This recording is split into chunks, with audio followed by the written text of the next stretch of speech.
आज हम क्लास 10 की फिजिक्स पढ़ाने जा रहे हैं।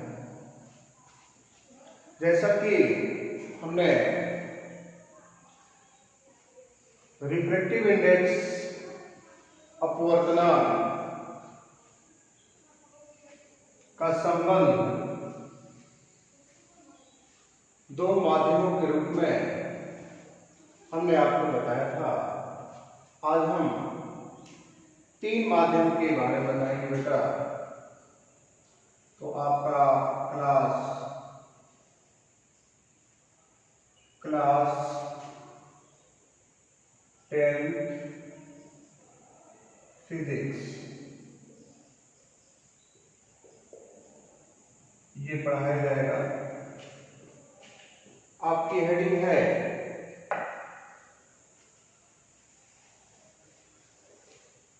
Relation of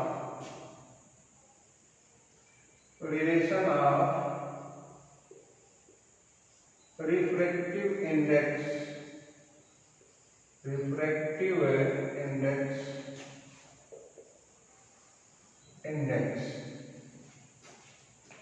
when three medium तो ये तीन माध्यम से प्रकाश गुजरेगा बेटा। उसके बीच हम संबंध बताने जा रहे हैं। तो तीन माध्यम आप समझेंगे बेटा। तीन माध्यम में हम ये बना ले रहे हैं, आप देखिए ध्यान से।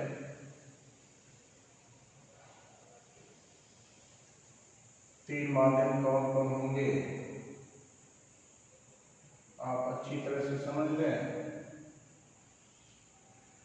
यहाँ तीन माध्यम देखो बेटा। यहाँ पहला माध्यम है, ये दूसरा माध्यम है, ये तीसरा माध्यम है और ये पहला ही माध्यम है। इधर एयर बेटा हवा है, ये वाला आपका जो है वाटर है, ये आपका ग्लास है, फिर एयर है। यहाँ आपके तीन माध्यम हो गए बेटा। तीन माध्यम आप समझ लें, तीन माध्यम कैसे हो गए। ये आप देखिए यहाँ पे दो माध्यम ऐसे समझो बेटा।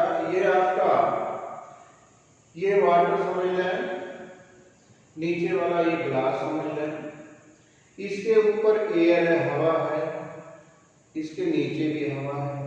तो हवा एक माध्यम हो गया, ये वाटर दूसरा माध्यम हो गया और ये नीचे वाला जो डस्टर है ये ग्लास तीसरा माध्यम हुआ। इसके नीचे भी तो एयर है, हवा है, ये भी पहला ही माध्यम हुआ। तो इसके ऊपर एयर है बेटा, तो ये पहला माध्यम। अगर ये वाटर है तो ये दूसरा माध्यम। इसके नीचे ग्लास है तो ये तीसरा माध्यम। और ग्लास के नीचे जो है एयर है तो उसको चौथा माध्यम नहीं कहेंगे, उसको भी पहला माध्यम कहेंगे। तो यहाँ तीन माध्यम है आपके पास। और प्रकाश की किरण आप देखिए बेटा, यहाँ से आप जाएगी। यहाँ एक नॉर्मल खींचिएगा, ये एक नॉर्मल हो गया बेटा। यहाँ प्रकाश की किरण आएगी, ध्यान दीजिएगा। ये इंसिडेंट रे है। पहले तो ये समझो बेटा, वाटर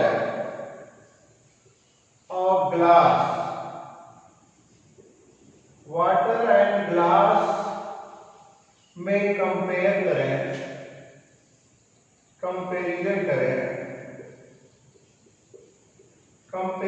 करेंगे तो कौन विरल होगा बेटा, कौन सघन होगा। तो ग्लास आपका डेंसर मीडियम हो जाएगा, सघन माध्यम हो जाएगा। और वाटर जो हो जाएगा वो विरल माध्यम, रेयर मीडियम हो जाएगा। क्योंकि वाटर का अपवर्तनांक जो है ग्लास से कम है। अगर दो का तुलना करना है, दो माध्यम आपके पास है, अगर उनको तुलना करना है कि कौन सघन माध्यम है, कौन विरल माध्यम है, तो जिसका अपवर्तनांक ज्यादा रहेगा वह सघन माध्यम होगा और जिसका अपवर्तनांक कम होगा वह विरल माध्यम। इसमें बताओ बेटा क्या होगा, एयर और वाटर में, एयर और वाटर में बताओ, तो एयर का वाटर से कम है बेटा, तो ये जो है आर्यन हो जाएगा और वाटर जो है डीएम हो जाएगा। और ग्लास एयर में कंपैरिजन करो तो बेटा, ग्लास एंड एयर में कंपैरिजन, तो ग्लास जो है डेंसर मीडियम हो जाएगा और ये रेयर मीडियम। तो जिसका अपवर्तनांक ज्यादा होता है बच्चों, अगर दो माध्यम है उसमें कौन सघन है कौन विरल है, तो जिसका अपवर्तनांक ज्यादा होता है, जिसका रिफ्रैक्टिव इंडेक्स ज्यादा होता है वह डेंसर मीडियम सघन माध्यम कहलाएगा और जिसका अपवर्तनांक कम रहेगा उसको हम रेयर मीडियम या विरल माध्यम कहेंगे। तो ये वाला क्वेश्चन आप नोट करेंगे, तो इसको नोट करें जल्दी। अब हम आगे बताने जा रहे हैं बच्चों कैसे क्या होगा, ध्यान दीजिएगा। तो पहले आप देखो बेटा, एयर से वाटर में आ रहा है, तो एयर से वाटर में पहला स्टेप आपका बेटा एयर से कहां जा रहा है, वाटर में, है ना। तो एयर जो बेटा होगा वो आर्यन होगा, कंपैरिजन करोगे, और ये क्या होगा डीएम होगा, डेंसर मीडियम होगा। एयर से देखो इंसिडेंट रे जो बेटा एयर से वाटर में आ रही है, तो एयर से वाटर में आएगी तो क्या होगा बता सकते हैं, एयर से वाटर में आएगी तो एयर जो है विरल माध्यम है, वाटर जो है सघन माध्यम है। तो विरल माध्यम से सघन माध्यम की ओर आती है प्रकाश की किरण, तो अभिलंब की ओर झुक जाती है। तो एयर से वाटर में आ रही है तो अभिलंब की ओर क्या हो जाएगी बेटा, ये झुक गई है। ये कोण बेटा आई होता है, ये कोण आर होगा, लेकिन यहाँ कई स्टेप है, आपको यहाँ I1 मानना पड़ेगा, I1 मान लेना बेटा, इस वाले को R1 मान लेना, ये माना गया बेटा I1 और ये R1। अब बताओ प्रकाश की जो किरण है, रे है, कहाँ आ चुकी है, वाटर के निचले सतह पे आ चुकी है। अब वाटर से किस में जाना बेटा, वाटर से लास्ट स्टेप में बॉटम में आ गई है, तो वाटर के तली में आ चुकी है। अब तली से कहां जाना है, ग्लास में जाना है, तो वाटर से ग्लास में जाना है बेटा। यहां लिखो वाटर, किसमें जाना है, ग्लास में जाना है, शीशा में। तो बताओ वाटर और ग्लास में अगर कंपैरिजन करोगे, ये जो बेटा हो जाएगा आर्यन हो जाएगा और ये जो हो जाएगा वह डीएम हो जाएगा। तो फिर बताओ प्रकाश वाटर से ग्लास में जा रहा है, तो फिर तो विरल से सघन में जा रहा है, तो अभिलंब की ओर झुकेगा, तो यहाँ एक अभिलंब खींचिएगा, फिर यहाँ एक, जितने पृष्ठ होंगे बेटा उतने आप अभिलंब खींचेंगे। अभिलंब अभी इधर जाएगी प्रकाश की किरण, अभी बताया जा रहा है। तो बताइए क्या होगा इसमें, ये कोण R1 है बेटा, ये कोण क्या है, ये कोण R1 है, तो एकांतर कोण से, एकांतर अल्टरनेटिंग एंगल से, एकांतर कोण से यह भी क्या हो जाएगा, एकांतर कोण से ये R1 है बेटा, तो ये भी R1 हो जाएगा। किस कोण से हुआ, एकांतर कोण से, ये कोण R1 हुआ एकांतर कोण से, अल्टरनेटिंग एंगल से। अब प्रकाश वाटर से किस में आ रहा है, ग्लास में, वाटर और ग्लास में फिर क्या है, वाटर विरल है अब ग्लास सघन है, तो फिर विरल से सघन में जाएगी तो अभिलंब की ओर और झुक जाएगी, अभिलंब की ओर क्या हो जाएगी और झुक जाएगी। फिर यहाँ एक अभिलंब खींचना बेटा, ये R1 है। अब क्या करेंगे, ये R1 आपका है, ये क्या हो जाएगा शीर्षाभिमुख कोण से, ये बेटा R1 है, तो ये क्या हो जाएगा शीर्षाभिमुख कोण का नाम सुने होंगे, ये R1 है, ये R1 और ये R1 किस कोण से हुआ? एकांतर कोण से। अब क्या बेटा, इसको R2 मान लेना। जब R2 मान लेना तो ये क्या होगा बेटा, ये वाला पोर्शन, ये भी तो एकांतर कोण है, तो ये भी क्या हो जाएगा, R2 हो जाएगा, ये भी R2 हो जाएगा। ये कोण आपने R2 माना तो ये भी क्या हो जाएगा, R2 हो जाएगा। अब प्रकाश कहां से जाएगा बोलिए, ग्लास से किधर जाएगा, ग्लास से किधर जाएगा, एयर। तो ग्लास क्या होगा, डेंसर मीडियम होगा, एयर क्या होगा, रेयर मीडियम। अब ग्लास से एयर में जाएगा बेटा, तो बता सकते हो क्या होगा, सघन से विरल, सघन से विरल। अब ग्लास से एयर में जाना है तो सघन से विरल में जाएगा प्रकाश, तो क्या होगा बता सकते हैं, अविलंब से दूर चला जाएगा। और जितने कोण पे आया था बच्चों, उतने ही कोण पे ये प्रकाश की किरण दूर चली जाएगी। अगर ये कोण I1 है बेटा, तो ये I1 होगा। अगर ये 30 अंश का रहा होता तो ये भी आपका 30 अंश रहा होता।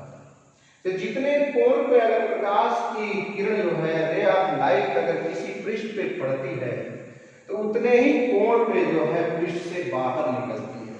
अगर ये 30 अंश के कोण पे आई है तो लास्ट में अंत में जो है ये 30 अंश के कोण पे निकल जाएगी। अगर I1 पे आई है तो I1 पे ही कोण पे निकल जाएगी। तो फिर से एक बार समझ लें इस फिगर को। ये बेटा नॉर्मल, यहाँ आपके पास 3 माध्यम है जैसा कि हमने अभी बताया है। ये 2 माध्यम, ये वाटर और एक ग्लास, इधर भी एयर है इधर भी है, एयर और एयर, ये एक माध्यम, वाटर दूसरा, ग्लास दूसरा, तीनों माध्यम है। जैसा कि एयर और वाटर, एयर जो है रेयर मीडियम होगा, वाटर जो है डेंसर मीडियम होगा। प्रकाश जो है एयर से आ रही है, जा रही है वाटर में, विरल से सघन जाएगी तो अविलंब की ओर, ये आ रही तो अविलंब की ओर झुक गई, इस पे हमने अविलंब खींचा। फिर क्या, ये R1 है हमने माना, यहाँ पे I1 है तो ये हमने R1 माना है, तो ये R1 कैसे हुआ, एकांतर कोण से हुआ, अल्टरनेटिव एंगल से हुआ, ये R1 होगा बच्चों, तो ये भी R1 होगा। अब प्रकाश जो वाटर के निचले सतह पे आ चुका है, वाटर के, जल के निचली सतह पे आ चुका, अब जाना उसको ग्लास में, तो वाटर से ग्लास में जाना है तो वाटर आर्यन होगा और ग्लास विरल होगा, यानी वाटर विरल होगा, ग्लास आपका सघन होगा। तो पुनः विरल से सघन में जाएगी और अविलंब की ओर झुक जाएगी, तो विरल से सघन में जाएगी तो अविलंब की ओर और झुक गई, यहाँ चली आई।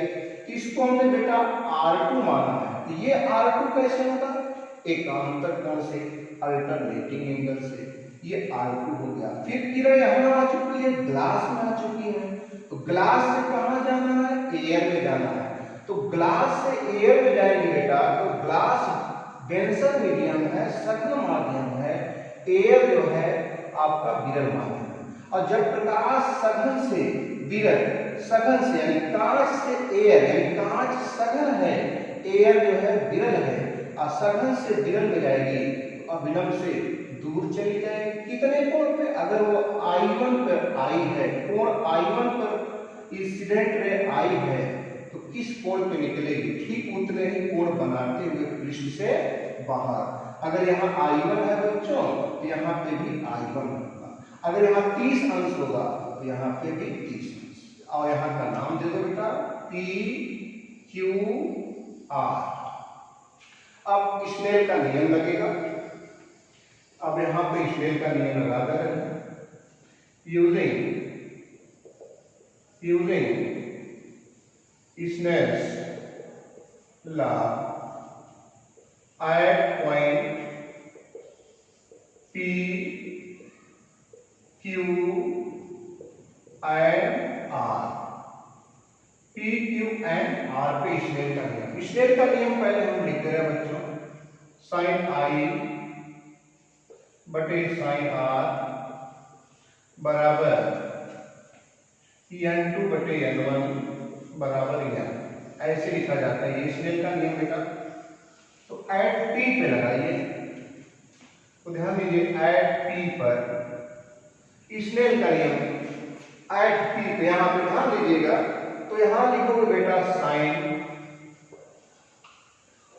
साइन आई की जगह देखो यहां पे लिखा है ऊपर वाला I1 लिखा है बेटा, यहां लिखना I1 बटे नीचे लिखा है साइन, आर अभी मत लिखेगा, साइन आर की जगह क्या बेटा नीचे वाला कोण R1, यहां R1 लिखना बेटा बराबर, कहां से आ रहे हो, एक माध्यम से दूसरे माध्यम में, तो बताया था एक माध्यम से दूसरे माध्यम में 1n2, क्या लिखेंगे बेटा 1n2, या बोलिए, या किधर से आ रहा है एयर से वाटर में, एयर से वाटर में कैसे लिखेंगे ANW, समीकरण नंबर 1। अब लगाएंगे at Q, at Q Snell का नियम, यहां लिखा है बेटा साइन, यहां साइन लिखेंगे, साइन आई, आई की जगह क्या है, आई की जगह आप Q पे लगाना बेटा, तो ये ऊपर वाला आई होगा, तो आई की जगह क्या है R1, तो साइन R1 लिखना बटे बोलो साइन आर, देखो साइन आर है ना, R1 लिखना, आर की जगह क्या है नीचे वाला करो बेटा, नीचे वाला देखो R2 है, तो R1 ऊपर है आई की जगह और R की जगह R2 है, तो R2 लिखना बराबर बोलो क्या लिखोगे, किसमें से किसमें आ रहा हो, दो से तीसरे माध्यम, दूसरे से तीसरे माध्यम, तो बोलो 2n3, या बोलो किसमें से, वाटर से ग्लास, क्या लिखोगे पहले वाटर फिर n और फिर ग्लास, ये 2 हो गया, फिर एट आर स्नेल का नियम लगाइए, साइन लिखो बेटा, साइन आई की जगह ऊपर वाला आई बेटा, आर की जगह आर पे लगाना है, आई की जगह क्या R2, यहां बेटा लिखना R2 बटे आर की जगह क्या है, साइन आर की जगह क्या है I1, यहां लिखना I1 बराबर क्या लिखोगे बेटा, 3 से पहले माध्यम, तीसरे माध्यम से पहले माध्यम में जाना, तो बोलो क्या लिखेंगे 3n1, या बोलो किस में जा रहे हो ग्लास से एयर में, तो G ऊपर लिखोगे और n अब किस में आ रहा हो एयर, ये तीसरा, ये जल्दी नोट करें आगे बताया जाए, ये लिख लिया हमने, फिगर बना लिया हमने, अब हम शेष यहां लिख दे रहे हैं बेटा, ये वाला पॉइंट मिटा दे रहे हैं, ये वाला पॉइंट मिटा दिए हैं, शेष रीमेन यहां पे कर दे रहे हैं, तो रीमेन बेटा शेष यहां पे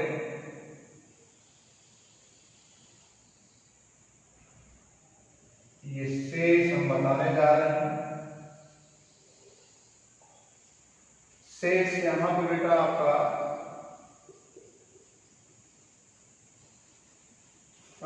समीकरण 1 गुणे समीकरण 2 गुणे समीकरण 3, समीकरण 1 और 2 और 3 का गुणा करो, 1 और 2 और 3 का गुणा, बाएं का बाएं लिखो बेटा, बाएं समीकरण 1 का बाएं क्या है बेटा साइन I1 बटे साइन R1, बाएं का लिख रहे हैं गुणे साइन क्या लिखा है R1 बटे साइन R2 गुणे बाएं का लिख रहे हैं साइन R2 बटे साइन I1 बराबर, दाहिने वाला लिख रहे हैं बेटा, दाहिने में ये लिखिए 1n करके, चाहे वो लिखिए, दाहिने में बेटा 1n2 गुणे बोलो 2n3 गुणे बोलिए 3n1, या बोलो बेटा, या बोलो क्या मिला, या बोलिए क्या हुआ ANW गुणे WNG गुणे GNA। अब गुणा कर दो बेटा, देखो साइन I1 ऊपर है, साइन I1 नीचे कट गया बेटा, साइन R1 देखो नीचे है, साइन R1 ऊपर है, साइन R2 नीचे और ये कट गया। बाएं पक्ष में 1 आया बेटा, यहाँ 1 आया, बराबर क्या आया बेटा 1n2 2n3 3n1 3n1। या बोलो बेटा क्या मिला आपको, यहाँ 1 लिखोगे, बराबर बोलिए, बराबर क्या मिला बेटा ANW गुणे बोलिए WNG गुणे GNA। ये तीनों माध्यम के बीच संबंध आ गया। ANW का मतलब हमने बताया है बेटा, जो ऊपर लिखा है यहाँ पे जो लिखा है उसको सापेक्ष पढ़ते हैं, और ये आपका वाटर है, ये एयर। n को अपवर्तनांक पढ़ेंगे बच्चों, n को रिफ्रैक्टिव इंडेक्स, तो इसको कैसे पढ़ेंगे, हवा के सापेक्ष। ANW का मतलब बेटा हवा के सापेक्ष जल का अपवर्तनांक। इसका मतलब जो ऊपर लिखा बेटा उसी को सापेक्ष। WNG का मतलब हुआ पानी के सापेक्ष कांच का अपवर्तनांक, N का मतलब अपवर्तनांक। इसका मतलब GNA का मतलब क्या हुआ बेटा, G ग्लास कांच के सापेक्ष हवा का आयन का मतलब अपवर्तनांक, यानी कांच के सापेक्ष हवा का अपवर्तनांक। फिर से देख लें, ANW का मतलब बेटा जो ऊपर ये लिखा हुआ है, के ऊपर हुआ उसके सापेक्ष पढ़ते हैं, तो हवा के सापेक्ष वाटर का अपवर्तनांक यानी जल का अपवर्तनांक, वाटर के सापेक्ष कांच का अपवर्तनांक, ग्लास के सापेक्ष एयर का अपवर्तनांक। 1n2 का मतलब बताओगे बेटा, और एक माध्यम के सापेक्ष दूसरे माध्यम का अपवर्तनांक। 2n3 का मतलब बताओगे, दूसरे माध्यम के सापेक्ष तीसरे माध्यम का अपवर्तनांक। 3n1 का मतलब बताओगे, तीसरे माध्यम के सापेक्ष पहले माध्यम का अपवर्तनांक। ये पढ़ने का तरीका है। तीनों माध्यमों के बीच जो है अपवर्तनांक संबंधी आपका फार्मूला आ गया। ये आपके पास 3 माध्यम है, एयर है, वाटर है और आपका ग्लास है। और यहाँ पे हमने PQR माना है बेटा, और फिर हमने स्नेल का रूल लगाया है, बिंदु P पर, बिंदु Q पर और बिंदु R पर। जब भी स्नेल का नियम लगाइए तो एकदम आंख बंद करके मत लगे ऊपर I लिखा है तो I लिखेंगे, नीचे R लिखा तो R नहीं। उस बिंदु पर देख लीजिए कि ऊपर कौन कोण है, नीचे कौन कोण है। जैसे बिंदु P पे लगाना है तो P के ऊपर कोण है I1, तो साइन I1 लिखेंगे बच्चों। नीचे वाला कोण क्या है R1, साइन R1 लिखेंगे। बराबर इस n की जगह क्या लिखेंगे बेटा, n की जगह देखो आप एक से दूसरे में आ रहे हैं तो 1n2 लिखेंगे, या क्या लिखेंगे, एयर से वाटर में आ रहे हैं तो एयर ऊपर रहेगा और n रहेगा, फिर आपका वाटर W रहेगा। ऐड क्यूब पे लगाना है तो ऐड क्यूब पे स्नेल का नियम लगाना है, तो एकदम आंख बंद करके मत लगाइए, ऊपर I नीचे R है तो उसको समझना पड़ेगा। बिंदु Q पर ऊपर R1 है तो वो I ले लेगा, I का मान, तो साइन R1। R के जगह नीचे वाला कोण है, बिंदु Q के नीचे वाला कोण देखिए R2 है तो साइन R2 लिखिएगा। बराबर इस n की जगह क्या लिखेंगे, n की जगह क्या लिखेंगे, कहां से कहां आ रहे हैं 2n3, तो 2n3 लिखेंगे 2n3, या कहां से आ रहे हैं, वाटर से ग्लास में आ रहे हैं तो WN3 लिखेंगे। R का लगाना है इसमें का नियम, तो ऊपर क्या है R2, ऊपर क्या है R2 तो साइन R2, नीचे क्या है I1 तो साइन R की जगह I1 लिखेंगे, तो साइन I1 बराबर कहां से कहां जा रहे हैं, 3 से 1 में जा रहे हैं, तीसरे माध्यम से पहले माध्यम में जा रहे हैं तो 3n1, या ग्लास से किस में जा रहे हैं, एयर में, तो ग्लास G हो जाएगा, फिर n अपवर्तनांक हो जाएगा, फिर A हो जाएगा।